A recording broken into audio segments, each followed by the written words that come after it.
Hi guys, வணக்கம். ஒரு study vlog பார்க்கலாமா? இன்றைக்கி ஐ ஸ்டார்டட் ஃப்ரம் மார்னிங் 8:30. இன்றைக்கி இங்கிலீஷ்லேருந்து தான் ஸ்டார்ட் பண்ணேன். பினக்கல் ப்ராக்டிஸ் புக்கில் நமக்கு நிறைய ப்ரீவியஸ் இயர் கொஷின்ஸ் இருக்கும். அதுலேருந்து டெய்லி கொஞ்சம் கொஷின்ஸ் ப்ராக்டிஸ் பண்ணணும்னு டிசைட் பண்ணேன். ஸோ ஃபியூ டேஸாக ஐம் டூயிங் தட்.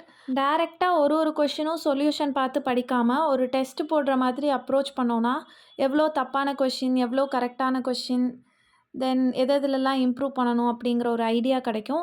அதுக்கப்புறம் டீட்டெயிலாக சொல்யூஷன் பார்த்து செக் பண்ணிவிட்டு டவுட்ஸ்லாம் கிளியர் பண்ணியாச்சு.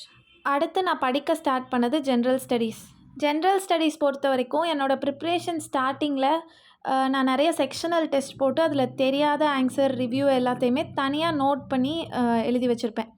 ஸோ அதை தான் நான் இன்றைக்கி ரிவைஸ் பண்ணலாம் அப்படின்னு எடுத்திருந்தேன். இது ஒன்றோட ஒன்று ரிலேட் ஆகிருக்காது, ஒன்லைனர் மாதிரி தான் இருக்கும். பட் இப்போலாம் நான் இந்த மாதிரி நோட்ஸ் எடுக்கிறதில்ல.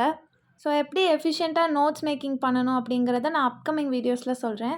ஸோ மறக்காமல் சப்ஸ்கிரைப் பண்ணிக்கோங்க. நன்றி.